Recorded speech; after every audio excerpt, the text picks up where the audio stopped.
Vamos, apresse, apresse. Veja que estamos muito longe do convento das Irmãs da Caridade. Calma, Luíse. Já estamos perto. Falta pouco. Sub-Rose, já não aguento mais tanta dor. Irmã, irmã. Diz, homem, que tanta pressa é essa? Minha mulher, a Luíse. Ah, veja, irmã. Está em dores de parto. Nosso filho está para nascer. Oh, por favor, irmã. Ajude-nos, ajude-nos. Ah, sim, mas o senhor não pode entrar. Tudo bem, eu fico aqui mesmo. Vá com Deus. Leve, irmã, leve.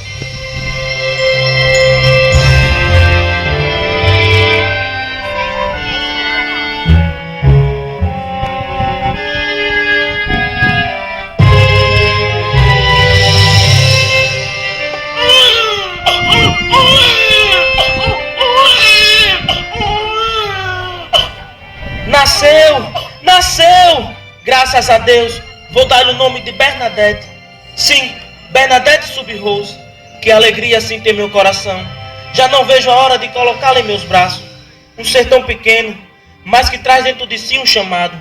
Sim, um chamado, que não consigo entender de imediato. Mas seus olhos verão uma imagem tão sublime, jamais vista por ninguém dessa aldeia e da sua geração. Francisco?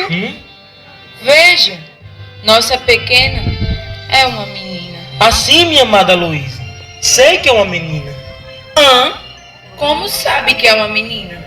Sim, conheci pelo choro. E ela se chamará Bernadette Sub-Rose.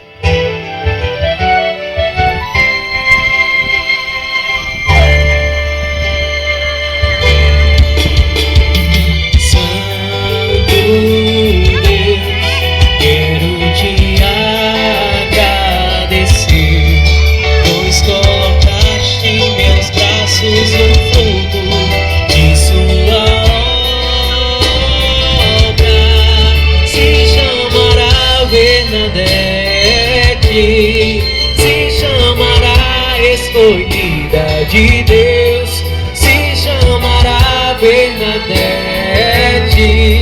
se chamará escolhida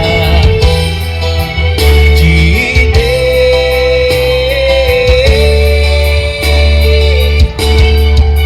Seus olhos verão uma imagem tão sublime jamais vista por ninguém dessa aldeia e de sua geração.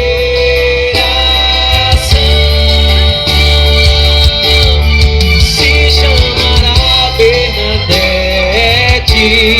se chamará escolhida de Deus, se chamará Bernadette,